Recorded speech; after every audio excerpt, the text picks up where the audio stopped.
자, 심화 과정 시작하도록 하겠습니다. 힘차게 자 해봅시다. 첫 번째 역사의 의미인데 이거 뭐 특별히 설명할 게 없어요. 이래놓고 또 한참 한다? 그게 두 가지 의미가 있는. 먼저 랑케라는 형님은 이런 역사를 강조했어요. 그죠? 반면에 크로체라든가 콜링우드 형님은 이런 역사를 강조했어요. 무슨 차이인지 아시겠죠? 이건 뭐야? 과거에 일어났던 뭐라고요? 사실 그 자체입니다. 사실 그 자체예요. 그러면 이 사실은 시간이 지나도 변해 안 변해? 소영이 오늘 아침에 뭘 먹었다라는 것도 과거의 사실이잖아.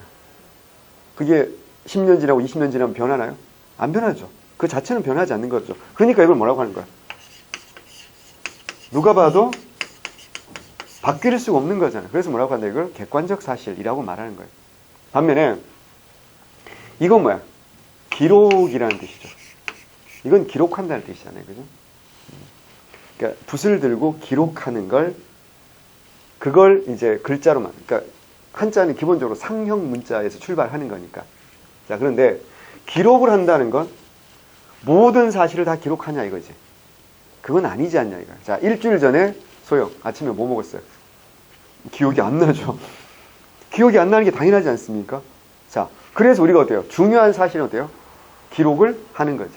잊어버리지 않고 중요한 사실을 기록하는. 우리 필기하는 것도 마찬가지 아닌가? 이걸 기록하는 이유가 뭐겠어요? 중요하니까 기록하는 거고. 근데 놀라운 건 사람마다 어때요? 필기한 걸 보면 같아 해달라요. 다른 거지.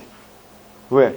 나는 뭐야? 뭐가 더 중요한지 생각마다 다르기 때문이다 라는 거죠. 그러니까 이건 뭐야? 객관적이야? 주관적이야? 주관적이야.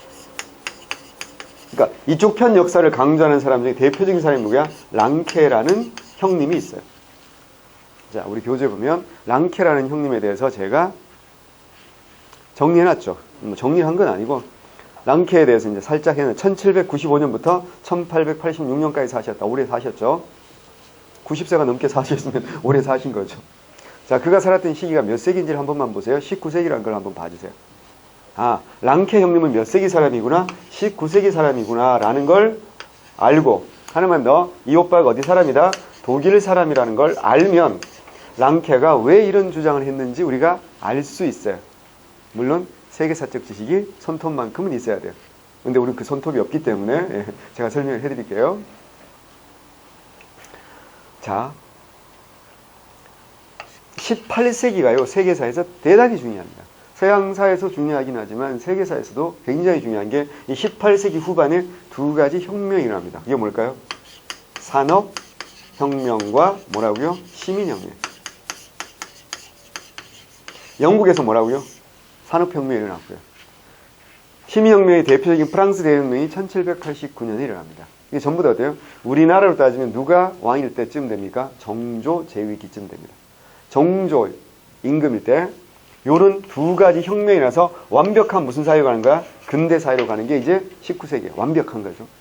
자, 그래서 이때 산업혁명 이후에 이제 자본주의가 발달하면서 금융자본주의, 독점자본주의 단계로 발전하고 기억나죠? 뭐가 필요하다? 값싼 원료 공급지가 필요하고 또 값비싼 판매 시장, 독점 시장이 필요하고 또 잉여자본을 투자할 수 있는 자본의 투자 시장이 필요하다고 했어요. 그래서 뭐 개척하러 열심히 나갈 때야? 식민지 개척하러 열심히 나갈 때야. 가장 앞장선 나라가 누구야? 영국과 프랑스야. 그럼 전 세계를 지배하는 나라가 막말로 전 세계를 반띵한 두 나라가 누구야? 영국하고 프랑스야. 그러면 전 세계에 수없이 많은 나라가 있었지만 가장 중요한 나라는 누구야? 영국과 프랑스지. 그럼 역사를 기록하면 누구 역사만 기록해야 돼? 영국하고 프랑스 역사만 기록해야 되는 거야. 이런 식으로 따지면 무슨 말인지 아시겠죠? 그러면 이 사람 어디야? 19세기 독일 사람이야. 독일은 오늘날은 어때? 독일이 굉장히 돼요? 잘 나가는 나라 아닌가요? 무슨 차 타고 싶어? 독일 차 타고 싶잖아. 삼각별, 뭐 동그라미 4개 뭐 이런 거 타고 싶잖아.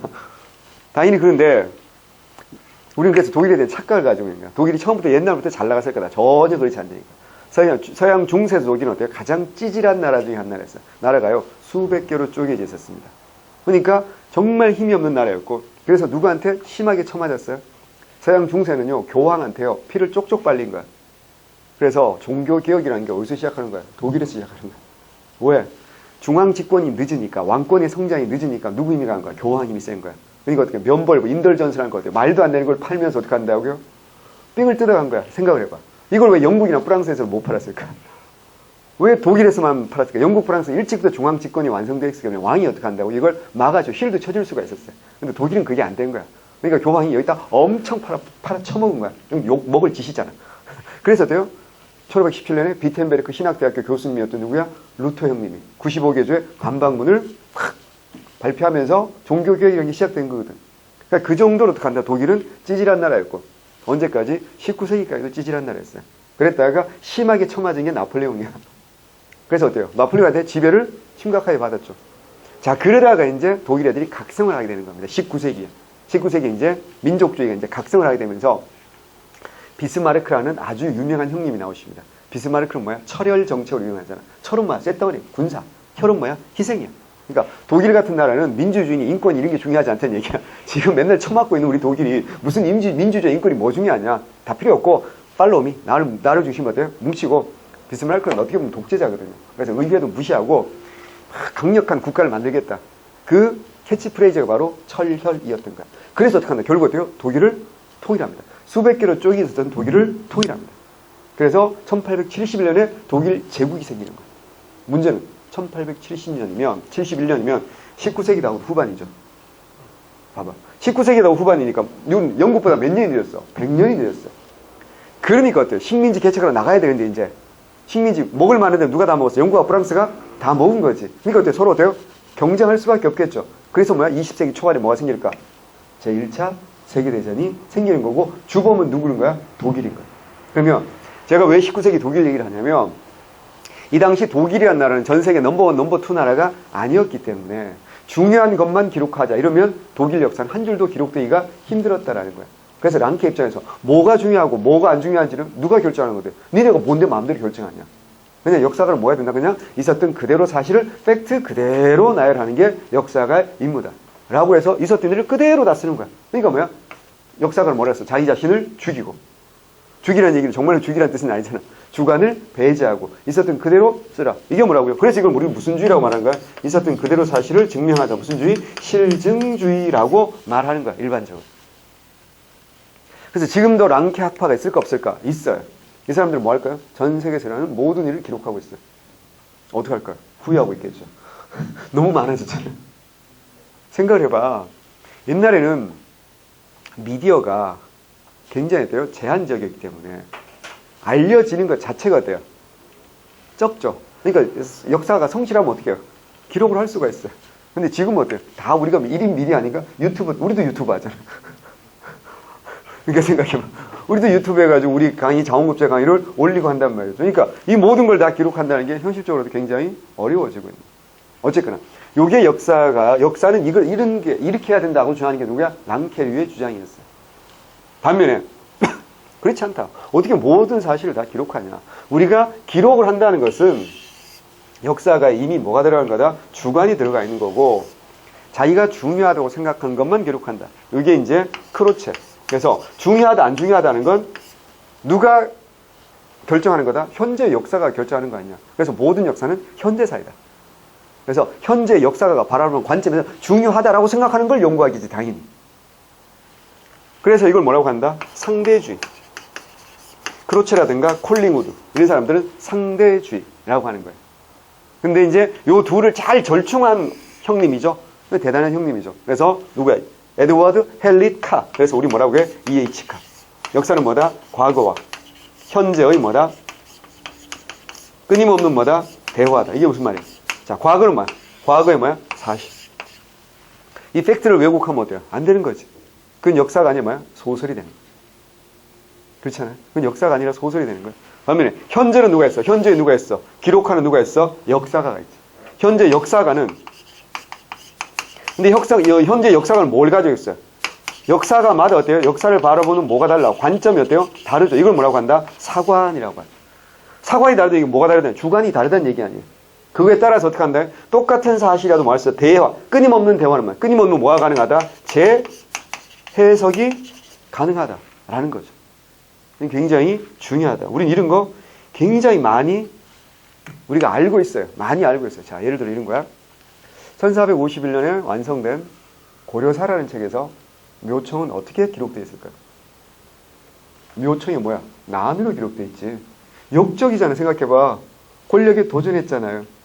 인종이 권력에 도전했으니까 뭐야? 난 역적이다 라고 기록되어 있는 거지. 하지만 신체호는 어때요? 똑같은 기록을 보고 어때요? 해석을 어때요? 다르게 하는 거지. 이건 뭐라고요? 자주적인 서경파와 사대적인 개경파의 싸움에서 자주적인 서경파가 져서 우리나라의 역사가 어때요? 4대화의 길로 가게 되었다. 그래서 우리 조선 역사 1000년 내 제일 대사건 이라고 하지 않습니까? 그럼 뭐가 달라진 거야? 과거 사실 팩트 자체가 달라진 게 아니잖아. 묘청이 했던 사실 자체가 묘청이 했던 어떤 행위 자체가 달라진 건 아닌데 뭐가 달라지는 거야? 바라보는 역사가에 따라서 뭐가 달라지는 거야? 평가가 달라지는 거지. 그게 뭐 끊임없는 재해석이 가능하지 않습니까? 또 있어요. 여러분 아주 잘 아는 것 중에서 동학농민운동 뭐라고 불렸을까? 당신은 지배층의 시각은 뭐야? 동학난이지 반란이야. 피지배층의 반란이라고요. 근데 뭐야? 동학을 믿는 사람들 입장에서 뭐야? 동학혁명이겠지. 그래서 어떻게 한다고요? 제가 동학 얘기할 때도 했지만 동학이라는 뭐야? 종교적 성격도 들어가 있고 농민들의 뭐야? 정치 투쟁의 성격도 들어가 있고 이 모든 걸 절충해서 우리는 뭐라고 말하는데 지금 동학농민운동이라고 말하는 거지만 동학혁명이라고 주장하는 사람도 있고 동학난, 동학혁명, 동학농민운동 또는 뭐야? 갑오농민전쟁 역사가의 관점에 따라서 해석은 달라질 수 있다라는 거. 자, 가장 극적인 거 뭘까요? 5.16이에요. 5.16. 5.16. 박정희가 어때요? 5.16 우린 뭐라고 해요? 쿠데타잖아. 쿠데타로 권력을 잡았잖아. 군사정변으로 권력 잡았잖아. 하지만 당신은 어때요? 우리 대표님 같은 경우는 아마 교과서에서 5.16 혁명이라고 배웠을 거라고. 죄송합니다, 대표님. 자, 근데 우리는 아니잖아요. 그지? 우리는 뭐라고 배웠어? 5.16 정변이라고 배우는 거지. 그러니까 이건 끊임없는 재해석이 가능하다. 그래서 이게 뭐가 중요하다? 역사가 뭐가 중요하다? 주관이 중요하다. 기록. 이렇게 갈라지는데 이렇게 러프하게 자르면 카도 어느 쪽을 좀 더 강조한다고 볼 수 있어? 이쪽을 좀 더 강조한다. 이렇게 볼 수 있어요. 근데 이제 우리가 시험 문제 잘 나오진 않지만 나온다면 표현이 중요한 거죠. 그래서 우리 교재는 뭐가 들어가 있어요? 그러니까 의미에서 여러분 알아야 될 건 뭐라고요? 역이라든가 게시트 이런 게 시험 나오지 않겠지만 역이라는 거. 그 다음에 주관적 의미에서는 뭐야? 기록할 사자. 이런 거 좀 봐두시고요. 그 다음에 대표학자 랑케 밑으로 쭉 나와 있죠. 요거 어때요? 익혀두셔야 돼. 그 다음에 크로체, 콜링우드 밑으로 나와 있는 설명들 있잖아요. 요거 우리가 익혀두셔야 되고요. 자, 우리가 배우는 한국사는 사실로서 역사야, 기록으로서 역사야? 기록으로서 역사지. 사실로서 역사를 배우려면 어떻게 해야 돼? 실록 다 갖다가 다 공부해야 되고요. 말도 안 되는 거잖아요. 그죠? 우리가 배우는 건 기록으로서 역사를 공부하는 겁니다. 명심하셔야 됩니다. 고등학생들이 배우는 한국사 책도 뭐라고요? 기록으로서 역사인 겁니다. 수없이 많은 썰들을 다 배우는 게 아니잖아요. 생각해봐요. 그 중에서 어떻게 한다고요? 학계에서 받아들여진 지배적인 학설. 우리가 뭐란다 해서 통설이라고 한다 그랬죠. 그 통설들을 중심으로 공부하는 겁니다. 그래서 그런 내용들 쭉 봐주시면 됩니다. 자. 이 정도 이제 눈여겨보시면 되는데, 자. 여기서 제가 한 가지만 설명드리고 싶은 게 대충 뭐 대부분 선생님들 여기서 끝내는데, 자, 봐봐요. 혹시 이런 말 들어보셨잖아요. 무슨 사학이라고요? 식민사학. 식민사학의 핵심 뭐야? 일본이 조선을 식민지로 만들어서 비로소 조선이 어떤 사회가 되었다? 근대 사회가 되었다는 거야. 식민지 근대라는 게 핵심이에요. 자, 요걸 퍼뜨리는 애들이 누구야? 조선사 편수회라든가 또 청구학회라든가 근현대사는 아직도 이런 애들이 이런 주장을 퍼뜨려 나가잖아요. 그래서 조선사 편수회가 무슨 책을 만들죠? 조선사라는 책을 만들죠. 청구학회에서는요, 청구학총이라는 논문집을 만들어가지고 그들의 논리를 퍼뜨려 나간단 말이에요. 그럼 우리는 어떻게 해야 돼? 그렇죠. 싸워야 되겠죠. 그래서 이걸 민족사학이라고 말하는데 크게 말하면 민족사학에는 크게 이제 민족주의 사학이 있는 거고요. 또 뭐가 있어요? 사회, 경제사학이 있는 거예요. 말이 조금 어려울 수 있는데 이걸 다 포함하는 건 민족사학이야. 민족사학. 식민사학을 반대하는 건 뭐야? 민족사학이라고. 우리 민족의 자존심을 지키는 사학이란 뜻이에요. 근데 계열이 나뉘잖아. 알잖아. 무슨 주의 계열과 민족주의 계열과 무슨 주의 계열로? 사회주의 계열로 나뉘잖아요. 그래서 민족주의 계열에서 누가 나온 거야? 여러분 다 아는 거야? 신채호라든가 박은시, 정인보, 문일평, 안재홍 안확, 뭐 이런 형님들이 나오시는 거고, 사회 경제사에 누가 나온 거야? 한 사람은 나오면 되지 뭐. 백남은. 뭐 이청원 같은 사람도 있지만 백남은 정도 하시면 되는 겁니다. 그래서 요 둘은 어떻게 한다고요? 서로 어때요? 대립적인 주장을 하는 거잖아. 그럼 실증주의는 어디 들어가? 실증주의는 어디 들어가? 실증주의는 여기에 들어가는 겁니다. 이걸 이해 못하면 안 되는 거야. 이걸 모르면 이해했다고 말할 수 없는 거야. 실증주의는 뭐냐면 이 양쪽을 다 비판하는 겁니다. 오해하시면 안 돼요. 실증주의가요. 그러니까 하느님 공부를 좀 했으니까 살짝 왼쪽이라고 말한 이유를 내가 알아요. 왜냐하면 이거 주장하는 사람 누구야? 이병도잖아. 이병도가 어느 쪽에서 일했다는 거야. 이쪽 편에서 일했거든. 조선사 편수에서 촉탁이라는 직책으로 13년 동안 조선사 편찬할 때 함께 같이 했기 때문에 하늘은 살짝 이쪽이라고 말하는데 문제를 그렇게 푸시면 안 돼요. 큰일 납니다. 실증주의는요, 이 양쪽을 다 비판하는 겁니다. 그러니까 그렇게 선입견을 가지고 이병도를 친일파라는 선입견을 가지고 문제를 풀면 안 된다고. 왜 그렇게 문제를 풀면 안 되냐면 실증주의, 이병도, 손진제, 실증주의 사학이 일본 식민사학을 비판했다. 맞아 틀려? 맞는 말이니까. 근데 걔네들은 누구도 비판해요? 민족주의 사학도 비판합니다. 왜 그런지 아시겠죠? 역사 연구를 할 때 얘네는 뭐야? 특별한 뭘 가지고 하는 거야? 목적을 가지고 하는 거잖아. 얘는 우리 역사를 왜곡할 목적이고 얘는 우리 역사를 쉴드 칠 목적을 가지고 하는 거잖아. 그러면 안 된다는 게 실증주의야. 그냥 있었던 그대로를 밝히라. 이게 실증주의라고요. 이해돼요? 무슨 말인지? 근데 이제 그게 이제 결과론적으로 이쪽 편과 좀 더 가깝다고 그것도 많은 거야. 그건 해석하는 거야. 그건 해석이야. 그러니까 해석은 어때요? 내가 얘기했잖아. 학교에서 어때요?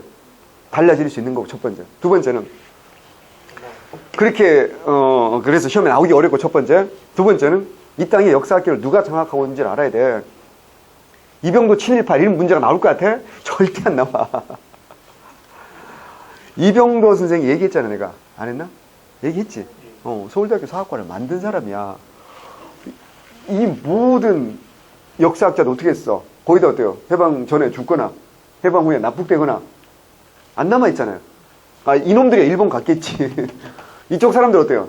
납북되거나 안 남아있고 백남은 어때요? 북한 가고 이랬단 말이야. 그러니까 남아있는 게 누구밖에 없다고요? 이병도 하나밖에 없었다니까. 이병도가 서울대학교 사학교라면 이병도가 만든 건 사학과예요. 근데 나중에 교수님들이 사이가 나빠서 서양사학과, 동양사학과 이렇게 갈라진 거. 원래는 사학과였다니까. 그리고 지금 서울대학교 교수들이 누구라고? 이병도의 제자쯤 돼 있는 사람들인데 그 사람들이 자기의 스승의 스승을 깐다고요? 말도 안 되는 일이죠. 그래서 그런 문제가 나오기는 현실적으로 힘들어요. 그러니까 역사에 관심이 많은 사람들은 이제 그런 거에 대해서 조금 이제 알고 있긴 하지만 오히려 그런 선입견이 문제를 풀 때 더 오류를 일으킬 수도 있다는 걸 명심해야 돼. 그러니까 실증주의는 여기에 있다는 걸 명심하셔야 돼. 양쪽을 다 뭐한다? 비판하는 입장이었다라고 보셔야 돼요. 그래서 모든 책들이 입체적으로 이렇게 나오면 좋겠지만 이렇게 나오고 이렇게 해주면 좋겠지만 그렇게 안 나오잖아. 뭐 나와? 식민사학 나오고 거기에 대한 반박으로 뭐 나온다? 민족주의사학 나오고 사회경제사학 나오고 마지막에 뭐 나와? 실증주의사학 나오잖아. 그럼 잘못 읽으면 어떻게 해? 실증주의는 어떻게? 이쪽 편에 있구나 라고 읽을 수도 있고 하늘이처럼 공부 좀 한 친구는 아닌데 이쪽인데? 라고 읽을 수도 있다고. 근데 원칙은 뭐라고요? 여기에 있는 거다 라는 거 익혀 두셔야 됩니다. 이게 실증사학, 다른 말로 이제 문헌고증사학이다 라는 겁니다. 그 왼쪽에 날개에 있는 거 한 번만 읽어보실 필요가 있어요. 블라블라블라블라 쭉 나와 있잖아요. 그죠? 예. 꼭 한번 읽어보시고요. 나머지는 이 파트에 시간을 오래 투자할 이유는 없으니까요. 한번 사료 읽어보시면 됩니다. 자, 그 다음에 이제 역사학습의 두 목적. 역사 그 자체를 배운다 그랬어요. 역사 그 자체를 배운다. 연산군의 삽질을 배운다는 거죠. 그건 뭐야? 객관적이잖아. 연산군의 삽질이 시간이 지나도 변하지 않을 거니까. 근데 어때요? 역사를 통해서 배우는 거 뭐야? 아, 저렇게 하면 쫓겨나는구나, 안 되는구나, 라는 뭐야? 이런 걸 배우는 거지. 근데 역사 공부하다 보면 연산군 같은 삽질을 한다고 다 쫓겨나는 건 또 아니거든. 그렇잖아요. 예. 예를 들어, 가장 가까운 예를 보니까 이명박하고 박근혜 누가 더 나빠? 되게 힘들잖아. 근데 이명박은 어때요? 안 쫓겨났잖아. 박근혜는 쫓겨났잖아. 삽질한 건 제가 볼 때 총량은 비슷할지도 몰라. 누가 더 나쁠지 사실 되게 어려운 일이거든요. 누가 더 편집할까? 많이 이렇게 대한민국에 피해를 끼쳤는지는 사실 가늠하기 힘들지 않나요? 어쨌거나. 그래서 객관적 역사는 뭐야? 있었던 역사 그 자체를 배우는 거야. 뭐 한다? 사실. 객관적이야. 과거 사실 많이 뭐 하는 거야? 기억하는 거야. 임진왜란은 1592년이다. 뭐 이런 거 외우는 거죠. 반면 역사를 통해서 배운다는 건 주관적이고요. 교훈을 습득하는 거고요. 과거를 통해서 현재를 이해하는 거고요. 지혜를 습득하는 거다. 그래서 역사적 사고력과 비판력을 함양하는 거다. 그래서 역사의 사실의 외면과 내면을 뭐 공부하는 거다 그랬는데, 외면과 내면은 뭐냐면 오른쪽에 나와 있죠. 역사 현장에 있으면 관찰할 수 있는 객관적 사실을 외면이라고 합니다. 내면은 현장에서는 관찰할 수 없는 사건의 배경이나 사건을 주도한 사람의 의도 등을 내면이라고 합니다. 이런 거 시험에 잘 안 나오니까. 근데 혹시라도 불안한 친구들이 있으니까 특히 장학생들은 쉽게 설명하면 이런 거예요. 1980년 택시 운전사라는 영화 보셨어요? 좀 영화 좀 보고 살아요. 택시 운전사 1900. 그럼 화려한 휴가는 봤어요?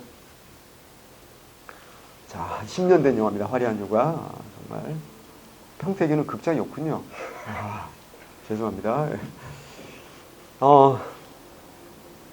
1980년 5월달 광주에 어떤 사람이 살았다 라고 했으면, 그래서 그 계엄군의 만행을, 엊그저께 뉴스 나온 거 보셨어요? 최소 17명 이상 성폭행했다는 거.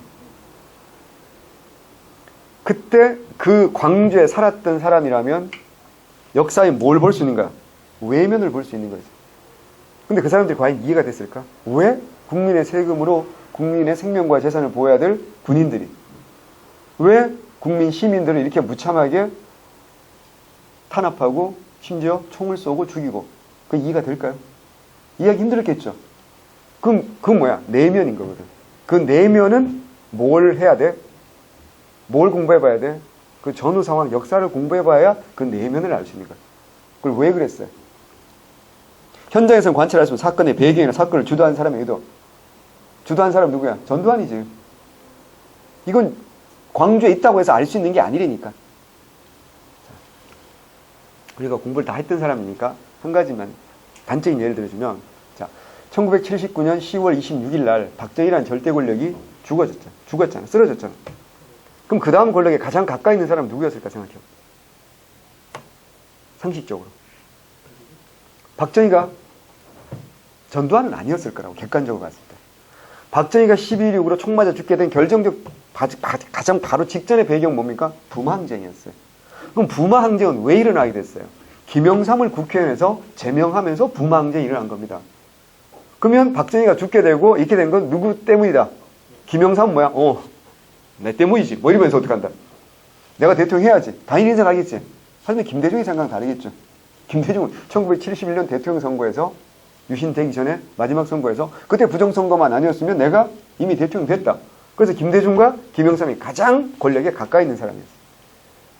그럼 여러분이 전두환이야. 어떻게 해야 돼? 한 명도 아니고 이 둘을 어때요? 다 제껴야 돼. 그래서 뭔 짓을 한 거냐? 무슨 짓을 한 거냐면, 김영삼은 가택 연금을 시킵니다. 집에서 한 발짝도 움직이면 정치를 못하게 만드는 거예요. 근데 김대중은 어떻게 했다고요? 잡아다가 구속을 시킵니다. 왜 이래야 되는 줄 아세요? 조금 길어지는데 그래도 현대사가 재밌지 않나? 전두환이가 대통령 해야 될 이유가 1이라도 있나요? 막말합시다. 전두환이가 일제시대 독립운동한 사람 아니죠. 이승만, 박정희 독재 때 민주화운동한 사람도 아니죠. 우리 공동체를 위해서 기여한 게 1도 없는 사람이 전두환이야. 근데 지는 뭐가 되고 싶어? 대통령이 되고 싶어. 그럼 대통령이 되려면 뭐가 있어야 돼? 그래요. 힘도 있어야 되고 뭐가 있어야 돼? 명분이 있어야 되는 거야. 명분이 있어야 되는 거라고. 근데 명분이 없잖아 지금. 어떻게 하면 돼? 명분을 만들어야 돼. 제일 좋은 건 뭔지 알아요? 북한이 쳐들어오는 걸 전두환이 막아내는 거야. 그럼 뭐야? 구국의 영웅 아니야? 나라를 구한 영웅이면 대통령 하는 게 어때요? 당연한 거지. 근데 북한이 안 쳐들어와. 그럼 악마가 없잖아 지금. 빌런이 없잖아. 악마가 없잖아. 그럼 어떻게 해야 돼? 악마를 만들어야 되는 거야. 악마를 만들어야 되는데 그 악마를 누구로 만드는 거야? 김대중을 만드는 거야. 그래서 김대중이 북한으로부터 뭐 한다? 돈을 받았어요. 정치를 해왔고 꾸준히 그 돈을 광주에 뿌렸다는 거야. 그래서 광주를 사람들이 선동해서 폭동이 있다는 거야. 농담 아니고 이게 김대중 내란 음모 사건이야. 그래서 김대중이 내란을 일으키려고 했고, 그 내란 일으키는 걸 누가 미리 알고 막았다고요. 전두환 장군께서 이걸 막아서 뭐 했다? 나라를 구했다. 그래서 내가 뭐가 된다? 대통령이 돼야 될 자격이 있다. 그러기 위해서는 어때요? 광주가 조용히 해야 돼. 시끄러워야 돼. 조용하면 안 되지. 조용한 게 무슨 내란이야. 시끄러워야 될 거 아니야. 그래서 어떻게 한다고요? 광주에 계엄군을 투입한 거야. 알잖아. 우리가 막 공시생들에게 막 장학금을 줘라 막 이러고 어때요? 시위를 하고 나온다 치자. 그럼 누가 오는 게 정상이야? 경찰이 와서 막는 게 정상이야. 군인이 와야 돼. 경찰이 와야 정상이지. 근데 광주에는 뭘 보냈다고? 계엄군을 보냈다고. 그래서 어떻게 했다? 시민들은 뭐 한다? 자극을 하지. 시민들은 무참하게 어때요? 폭행을 하고 막 이러니까 광주 사람들이 무슨 말이야? 이렇게 했다면 그냥 쟤들 우리를 보호해주러 온 게 아니라 우리 죽이러 왔구나. 그래서 사람이 보호 본능을 어떻게 한다고요? 반발할 수밖에 없고 허름한 경찰서 이런 데 어때요? 털어가지고 무장하게 되는 거지. 근데 그 무장이 얼마나 보잘것없는지 영화 봐서 알겠지만 최신 무기의 최정예 공수부대입니다. 우리 같은 일반 병도 아니고요. 그리고 탱크, 비행기까지 동원해서 갔어요. 그 사람들 6.25 전쟁에 쓰던 총, 나가지도 않는 총, 이건 몇 자루 들고 있는 거고요. 비교가 되냐고. 어쨌거나, 우리 역사에서 시민들이 무장한 건 그때밖에 없거든. 그러니까 전두환은 뭐로 몰아가는 거야? 여기 뭐야? 폭도들로 몰아가는 거. 이 뒤에서 누가 조종했다고요? 김대중이 조종했다고. 그 김대중 그 돈을 어디서 받았다고요? 북한에서 받았다고. 농담 아니고요. 김대중이 북한에 돈 받아서 광주에 뿌린 돈이 얼마인 줄 아세요? 그때 법원에서 검사가 한 게 혐의가 얼마인 줄 아세요? 500만 원이에요. 500만 원. 500만 원, 일당 10,000원 받으면 한 500명 돈 할 수 있겠죠. 나 같으면 일당 10,000원 받고 총알이 빗발치는데 나 같으면 나가겠습니까? 안 나가겠죠, 그죠? 말도 안 되는, 정말 말도 안 되는 건데, 김대중은 군사법정에서 사형이 선고된 거 아시죠? 그때 사형 선고됐어요. 집행했으면 그냥 죽는 거야. 그때까지 우리는 사형 집행하는 국가였어요. 근데 못 죽인 거지, 이제 미국의 눈치를 보느라고. 못 죽여가지고 김대중은 안 죽고 살아서 나중에 대통령이 된 거고요. 어쨌거나. 이런 것들은 누구의 의도인 거야?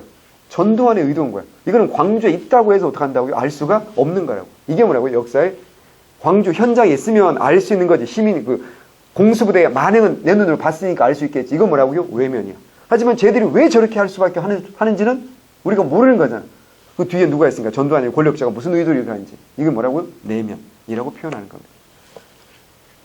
이해하셨으면 돼요. 진짜 중요한 건 사료입니다. 사료. 우리가 이 기록된 거, 이걸 보통 뭐라고 해요? 역사를 연구하는 재료라고 하죠.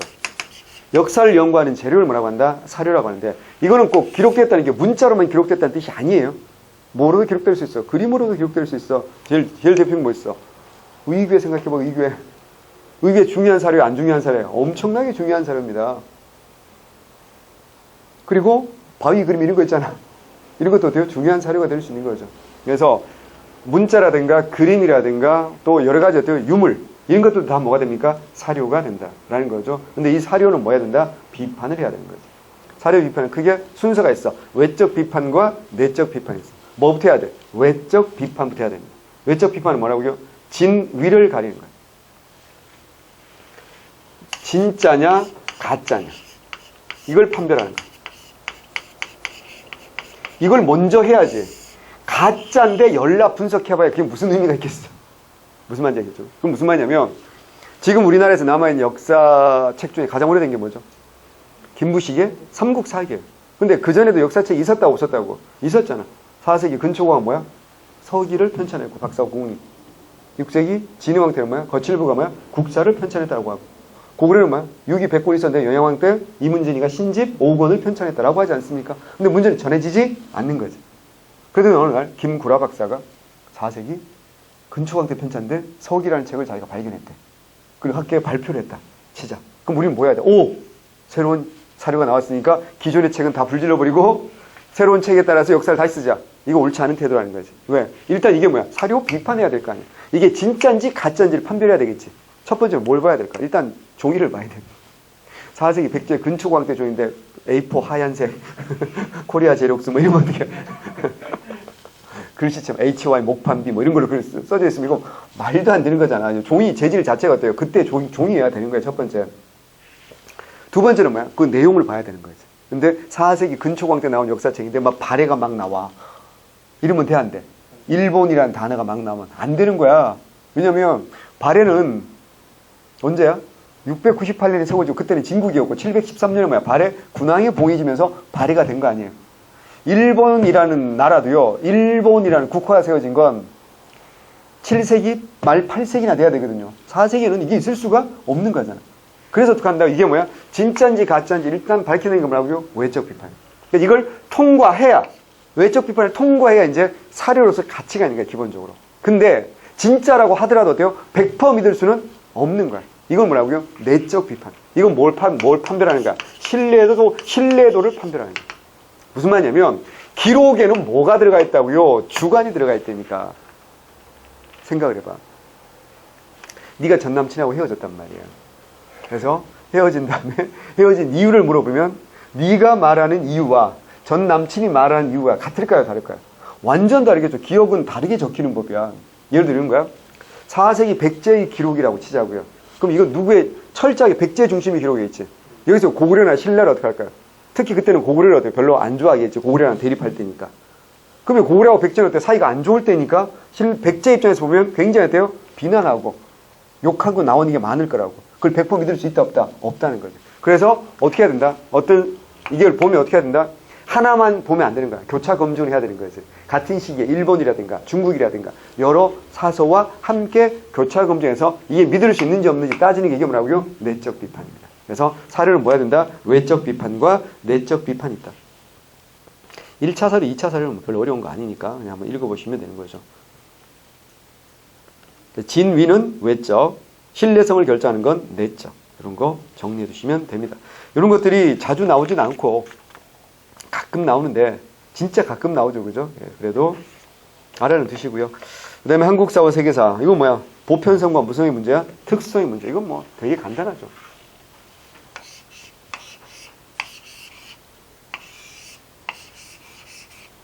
세상에는 이렇게 여러 나라들이 있는 거죠. 요 안에 들어오는 게 이게 무슨 성이야? 보편성이지. 뭐 집을 짓는다든가 옷을 입는다 이런 건 보편성이에요. 근데 어떤 집을 지을 건지 어떤 말을 쓸 건지 요건 뭐야? 각 나라마다 어떤 민족마다 특성에 따라 달라지는 거야. 이게 무슨 성이야? 특수성이야. 이런 것들은 특수성이고요. 공통적인 성격이 보편성이다. 우리 한국사가 한국사인 이유는 무슨 성 때문이야? 특수성 때문이야, 사실은. 우리가 한국사인 건 특성이지. 한국사에 특별한 특징이 없으면 그냥 아시아사 혹은 뭐 동아시아사 이렇게 불러도 될 거 아니야. 그래서 특성이 중요한데 문제는 이것만 지나치게 강조하면 안 된다는 거지. 그러니까 자기 것만 강조하면 중국 애들 무슨 사상 되는 거야? 중화 사상 되는 거고요. 히틀러처럼 어때? 게르만 민족이 우월하다. 남은 다 쓰레기다. 어때? 유대인들 다 죽이자. 이렇게 되는 거예요. 그걸 자문화 중심주의라고 한단 말이지. 그래서 이게 이제 특성이 중요한데 우리 민족을 강조하는 건 당연해요. 한국사니까. 그런데 이게 폐쇄적이 안 되고 뭐 해야 된다? 개방적 민족주의가 돼야 돼. 그래서 우리 민족 문화 발전에 도움이 되는 외래 문화는 받아들일 수 있는 이런 태도. 그런 거. 자, 이제 보편성에서 이제 대표적인 게 뭐냐면 불교죠, 불교. 불교에서 제일 강조하는 게 뭐죠? 불교는 그렇죠. 깨달음을 통한 뭐야? 해탈 이런 걸 강조하잖아요. 그게 보편적이잖아. 근데 놀랍게도 우리나라 불교는 어떻게 돼? 그렇지.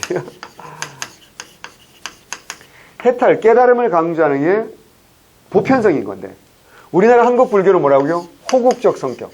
엄청나게 강하다는 거. 또 뭐 있어요? 현세, 구복적.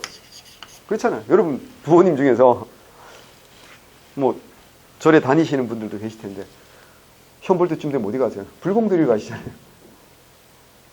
근데 놀라운 건 부처님이 세상을 창조한 게 아니거든. 어디 가서 기도해야 돼? 교회 가서 해야 되는 거거든. 웃자는 얘기예요. 진지하게 받아들이지 말고. 불교는 그렇잖아. 누구든지 깨달으면 너도 깨달으면 뭐 나도 깨달으면 뭐 부처가 될 수 있는. 우리 모두 계유불성이잖아. 그러니까 부처님이 어때요? 세상을 막 하는 게 아닌데 우리나라는 특히 어때요? 호국불교 성격이 굉장히 강했다는 거죠. 그래서 이런 것들이 뭐다? 특징이다 라는 거. 이런 거 정도 좀 봐주시면 될 것 같아요. 나머지 한번 읽어보시면 되니까 어렵지 않고요. 뭐 쭉 나와 있는데 진짜로 중요한 건 사실은 역사서술 방식이죠. 15쪽에 역사서술 방식, 별표. 이건 7억 개. 이건 안 나올 수가 없는 거죠. 우리가 한국사 문제니까. 근데 이제 앞으로 이제 공부하면서 쭉 할 건데 첫 번째 기전체. 기전. 뭐 중심이야? 인물 중심이지, 인물. 왜 기전체라고 해요? 기전체는 몇 가지 요소야? 5개 요소지. 주요. 황제의 기록 뭐라 그래요? 본기. 황제 아니고 여러 제후들의 기록을 뭐? 세가. 황제도 아니고 제후도 아니지만 저처럼 아주 훌륭한 강의 잘하는 사람들의 기록 뭐? 10전. 10전. 그 다음 뭐야? 지, 표. 5가지인데. 그중에 제일 중요한 게 황제 기록, 본기 중요하지. 그 다음 뭐라고요? 10전 중요하다고. 그래서 본기와 10전. 뭐야? 기, 전체. 이거 하나만 봐도 뭐 중심이다? 인물 중심이다. 라는 걸 알 수 있어. 반면에 편년체는 말 그대로 뭐야? 편찬한다. 뭐의 순서대로? 시간의 연도 순으로 편찬한다. 이게 뭐야? 시간의 순서대로. 그래서 일반적으로 기전체는 인물 중심이니까 인물 중에 제일 중요한 사람이 누구야? 왕이지. 그래서 일반적으로 뭐야? 왕권 강화 쪽으로 보는 거야. 편년체는 뭐야? 신권 강화 쪽으로 보는 거고. 그럼 뭘 보면 알아? 같은 고려 역사를 정리하는데 고려사는 뭐야? 기전체잖아. 고려사는 기전체인데 이건 뭐라 그래서 왕권 강화 쪽으로 보는 거고. 고려사 절효는 뭐라고요? 편년체거든. 요거 뭐야? 신권 강화 쪽으로 본단 말이야. 그러니까 조선초는 항상 갈등이 뭐야? 왕권 강화냐? 신권 강화냐? 그러잖아. 이런 것도 알아두면 좋지만 아주 초보적인 문제로 이 기전체 역사서 중에 제일 중요한 거 2가지만 꼽아라. 그건 뭐야? 삼국사기와 고려사지. 삼국사기와 고려사 2가지 제일 중요한 겁니다. 제일 출대 빈도가 높고요. 그럼 삼국사기 고려사는 같은 기전체라는 것도 있는데 차이점이 있을까 없을까? 있겠지. 자, 본기는 삼국사기에 있어요? 고려사에 있어요? 삼국사기에는 본기라고 되어 있다. 고려본기, 백제본기, 신라본기라고 되어 있어요. 착각하는 거야. 뭘 착각해? 묘청형, 신채호 형님 때문에 김부식이 무슨 주의자라고요? 4대주의자라고 착각해가지고 그런 선입견이 머릿속에 잔뜩 있으니까 그 4대주의자 김부식이가 쓴 역사책 삼국사기에 본기가 있을 리가 없어 라고 생각하지만 아니라고요. 고려본기, 백제본기, 신라본기라고 되어 있다니까. 본기가 있으니까 뭐가 없을까? 세가가 없어요. 그러니까 본기, 열전, 지, 표 이렇게 돼 있어요. 반면에 고려사는요. 조선시대 편찬됐잖아. 여기는 뭐가 없고요. 본기가 없고요. 뭐가 있다고요? 세가, 열전, 지, 표 이렇게 돼 있습니다. 무슨 차이가 있을까? 그게 성리학이에요. 성리학적 명분론. 조선은 자 고려시대를 어때요? 황제를 칭한 적도 있잖아. 생각해봐. 일단 태조 왕건도 어때요? 황제를 칭했고요. 그 다음에 광덕 준풍이라고 연호를 썼던 그죠? 예. 그러니까 광종 같은 또 뭐야? 황제를 칭했고요. 묘청도 뭐라 했어? 칭제, 건원하자 그랬잖아. 그러니까 고려는 외왕 내제였잖아. 겉으로는 어때요? 왕이라고 했지만 안으로는 뭐야? 황제 국가 체제를 칭했다니까. 그러니까 어때요? 이런 성격이 강했기 때문에 김부식 때까지도 어떻게 한다고요? 본기를 썼다니까. 그러니까 김부식의 4대는요. 16세기 살인들의 4대와는 달라요. 김부식의 4대는 뭐 하는 거야? 쟤들이 힘이 세니까 뭐 할 수 있는 거야? 무릎을 꿇을 수 있는 거야. 그래야 나라를 어떻게 지킬 수 있잖아. 반면에 16세기 넘어간 조선 살인들의 4대는 어때요? 이건 지금 정말 어때요? 뼛속까지 투더 코어지. 뼛속까지. 정말로 중국을 뭐라고요? 부모로 섬기는 거지. 그래서 어이없는 일을 당하는 거지. 그게 뭐야? 병자호란 같은 걸 당하는 거 아닙니까? 자, 어쨌거나. 그래서 성리학 이전과 이후의 차이점 때문에 조선은 제후국을 자처했기 때문에 본기를 절대 쓸 수가 없어요. 그래서 삼국사기와 고려사 그 차이. 뒤에 가면 다시 말씀드리겠지만 그래서 삼국사기와 고려사. 자, 기전체에서 그 다음을 봐봐. 동사라든가 동사가 2개 있는 거 보이세요? 한자로 써놨잖아요. 하나는 뭐야? 허목의 동사와 또 하나는 뭐야? 이종유의 동사죠. 또 휘찬여사, 발해고, 해동역사 이게 다 뭐야? 기전체입니다. 공통점 뭘까요? 전부 다 조선 후기예요. 조선 후기에는 뭐가 많구나? 기전체가 많구나 라는 걸 알 수 있어요. 왠지는 나중에 설명드릴게요. 편년체는 대표적인 게 뭐예요? 실록이 대표적인 거예요. 실록. 그다음 뭐 사략, 동국 사략 뭐 이런 거 있잖아요, 그죠? 네. 그다음에 고려사 절효, 동국 통각 뭐 이런 거. 그다음에 이제 기사 본말체. 기사 본말체는 이제 삼국유사는 이제 특별한 형식이 없으니까 그냥 굳이 따지면 뭐야? 기사 본말체라고 볼 수 있고 기사 본말체의 대표적인 사설은 뭐야? 연려실 기술입니다. 연려실 기술이야. 5글자라서 연려실 기술 아니라니까. 잘라놔. 연려실까지 잘라놔. 발음할 때 요거 하나만 봐도 공부를 얼마나 했는지 알 수 있어. 왠지 알아? 이근익 선생님의 호가 연려실이야. 이근익의 호가 연려실이기 때문에 연려실 기술이라고 발음하는 게 맞다고. 내 어제 이분 글씨를 봤어. 모 선생님을 만났는데, 유모 선생님을 만났는데 이 글씨를 사셨대. 이 사람의 아버지 이광사 원교가 되게 조선의 명필 중에 명필이거든. 그러니까 그 아들이니까 연려실도 글씨를 굉장히 잘 썼다고. 아우, 갖고 오고 싶었는데 그 조그마거든요. 한 50cm, 20cm 요 정도밖에 안 되니까 큰 거 아니거든. 글자도 몇 글자 안 써져 있거든. 여러분 월급보다 많아요. 그래서 그 집은 진짜 보물창고야. 연려실 기술 누구야? 이금희. 중요합니다. 이거 대단히 중요한 거죠. 조선시대 뭐야? 야사 모음집이라고 할 수 있죠. 예. 그 다음에 이제 강목체. 본조 편년 강목. 고려 말에 충수왕 때 민지가 쓴 거죠. 그죠? 그 다음에 여사제강 동사 강목. 이거 말고도 많아요. 동사회강이라든가 뭐 많잖아요. 그러니까 강목체는 또 언제 많이 씁니까? 강목체가 생겼다는 얘기는 무슨 말이냐면 강목체가 들어왔다는 얘기는 성리학이 들어왔다는 뜻입니다. 그리고 조선 후기에 또 강목체가 굉장히 널리 쓰입니다. 그 대표적인 강목체 역사서가 뭐야? 동사 강목입니다. 그래서 조선 후기는요, 역사소설 체제가요, 뭐예요? 기전체 아니면 뭐라고요? 강목체다. 이렇게 보시면 돼요. 연려실 기술을 제외하고는요, 거의 기전체 아니면 강목체다. 이렇게 보시면 되어요. 왜 그런지는 그때 가서 설명을 드리겠습니다. 기본 설명 쭉 돼 있고요. 주요 책들까지 정리를 해놨습니다. 이런 거 시험에 나와야 안 나와요? 나옵니다. 어떻게든 어떤 형식으로든지 나오기 때문에 정리를 해두셔야 될 중요한 내용이다 라고 할 수 있습니다. 자, 그러면 뒤에 문제 중에서 한 문제만 풀어보면 딴 거는 쳐다볼 게 없고요.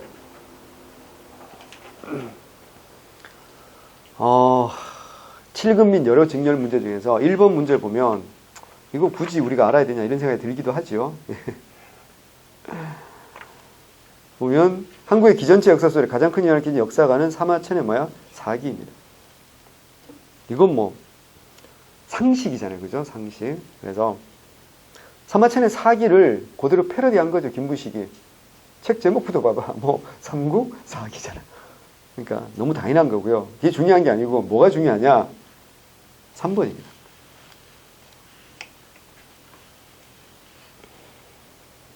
자, 기억에는 뭐가 들어갔어요? 일사자죠. 맞죠? 니은은 뭐라고요? 기록할 사자잖아. 그거 구별을 해야 되는 거예요. 결국 그 문제. 역사 연구하는 재료인 사료는 뭐예요? 기억이야, 니은이야? 아니, 사료라고 하려면 기록이 돼 있어야지 그걸 어때요? 연구를 할 거 아니에요. 우리가 타임머신 타고 가보는 게 아닌데. 그러니까 1번은 맞아 틀려? 틀린 거지. 니은은 역사가에 뭐가 들어간다? 주관적 견해가 들어가지. 사료에는 역사가의 기록이니까 주관적 견해가 들어간다니까. 이게 정답이에요. 해겔이 어떤 놈인지 우리가 알아야 됩니까? 그거 아니라니까. 이것도 막 해겔 찾아보고 검색해보고 뭐 해겔이 뭐 어떻고. 그거는 올바른 공부법이 아니에요. 이 글은 마르크스의 역사발전 법칙에 대한 언급이다. 뭔 개소리야. 마르크스 역사발전 법칙은 뭐야? 역사발전 5단계 썰이지. 요거는 제가 설명을 드릴 겁니다. 왜냐하면 이건 앞으로 우리가 공부하는데 중요하니까. 지난번에 한번 한 것 같기도 한데 이거 했잖아. 근현대 살 때 안 했나? 역사발전 5단계 썰. 이 오빠는요, 태어날 때부터 입에 걸레를 물고 태어났어요.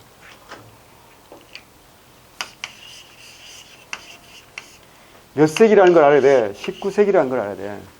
19세기면 오늘 여러 번 얘기하는데 산업혁명 이후에 자본주의가 계속 성장하면서 독점 금융자본주의로 가서 무슨 주의로 갈 때? 제국주의.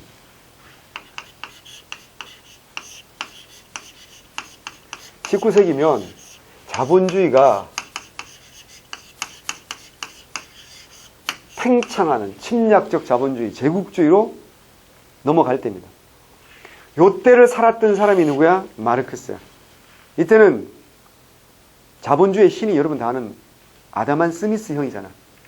인비저블 핸드, 눈에 보이지 않는 손, 시장의 가격이 모든 경제 문제를 해결할 것이니 정부는 아무것도 하지 마. 도교적이죠. 그죠? 이미 아무것도 하고 있지 않지만 더욱더 격렬히 아무것도 하지 마. 뭐 이게 그들의 주장이었다고.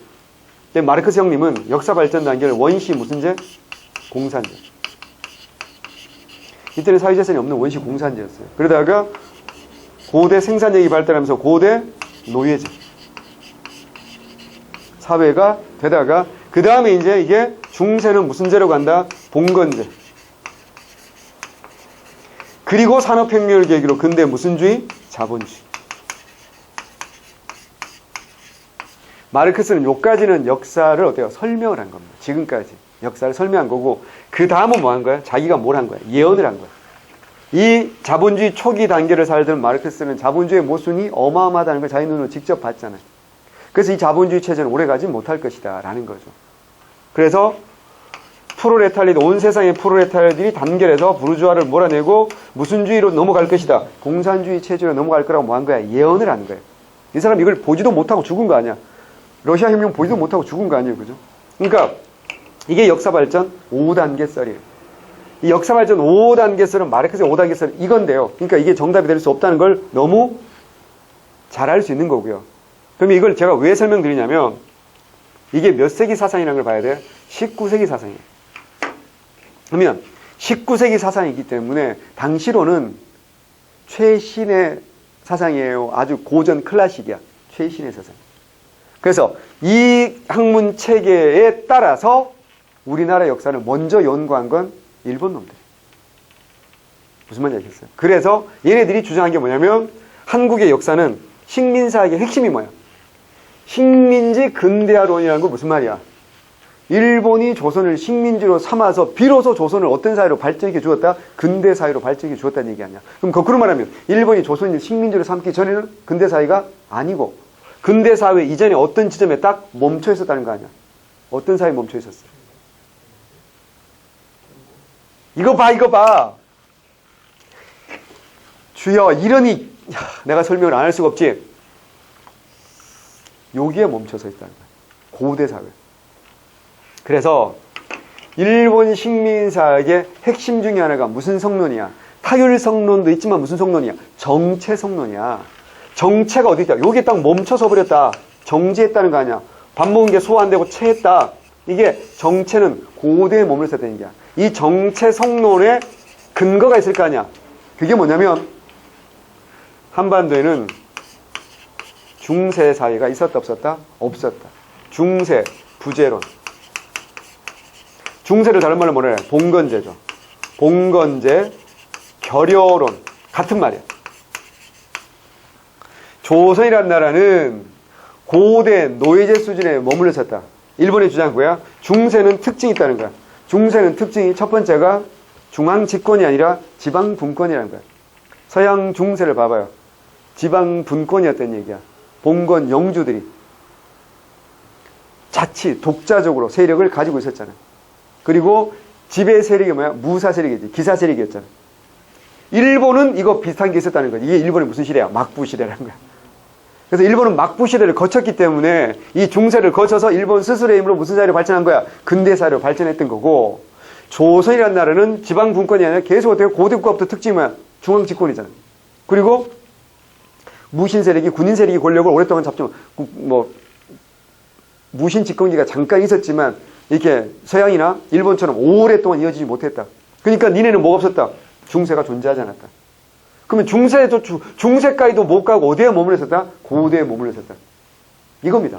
그래서 중세 부재론 봉건제 결혼이에요. 이걸 깨부시고 그게 아니라 우리나라 역사도 고대를 지나고 중세를 지나고 근대 초기까지 이미 발전했다라고 주장하는 게 누구야? 박은식 신채호가 할 수 있는 게 아니야. 박은식 신채호는 기본적으로 무슨 학자야? 유학자라니까. 그래서 박은식 신채호가 할 수 있는 게 아니야. 이거 뭐야? 일본 유학해서 이걸 공부해야 될 거 아니야. 일본에 먼저 이 학문이 들어왔으니까. 첨단 학문이. 그게 누구야? 백남은 선생. 백남은의 사회경제사학은 뭐라고요? 일본의 정체성론을 부정하고 우리 스스로의 힘으로 근대사를 발전했던 내재적 발전에 의한 근대사료의 발전을 주장한 건 누구라고요? 백남은이거든. 그래서 백남은이 생각보다 중요하고 시험에 잘 나오는 거야. 그래서 백남은의 주장은 우리 역사의 특수성을 강조한 거야. 우리 역사의 보편성을 강조한 거야. 보편성을 강조한 거지. 야, 일본의 주장이 뭐야? 조선직 니네는 국어가 안 되는 거야. 영국, 프랑스, 일본까지도 꾸준히 이렇게 발전했다고. 근데 조선 니네는 아주 특별하게 멍청하다는 거야. 특수하다는 게 좋은 게 아니야. 우리 초등학교 때 특수반이 좋은 반 아니잖아. 생각해봐. 그래서 니네는 특수하게 못났다. 무슨 성을 강조하는 거야? 정체성을 강조하는 거야. 그래서 백나우는 아니다. 닥쳐라. 영국, 프랑스 선진국이 이렇게 발전해온 것과 똑같이 우리 조선 역사도 돼요. 똑같이 이렇게 발전해왔다. 그래서 우리 역사에 무슨 을 강조한다고요? 보편성을 강조하는 거야.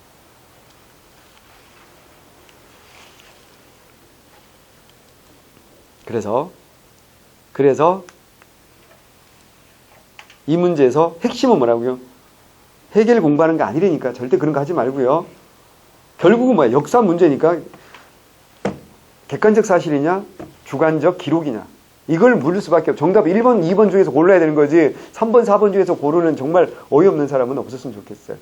그리고 1번, 2번 좁혀서 충분히 어떤 정답을 고를 수 있다는 거예요. 이렇게 공부하시면 되는 겁니다. 자, 이제 이렇게 해서 한 파트 끝내고요. 좀만 쉬었다가 이제 여러분 좋아하는 구석기, 신석기 뭐 이 정도는 뭐 석사학위 논문 쓸 수 있으니까 기대하면서 보도록 하겠습니다.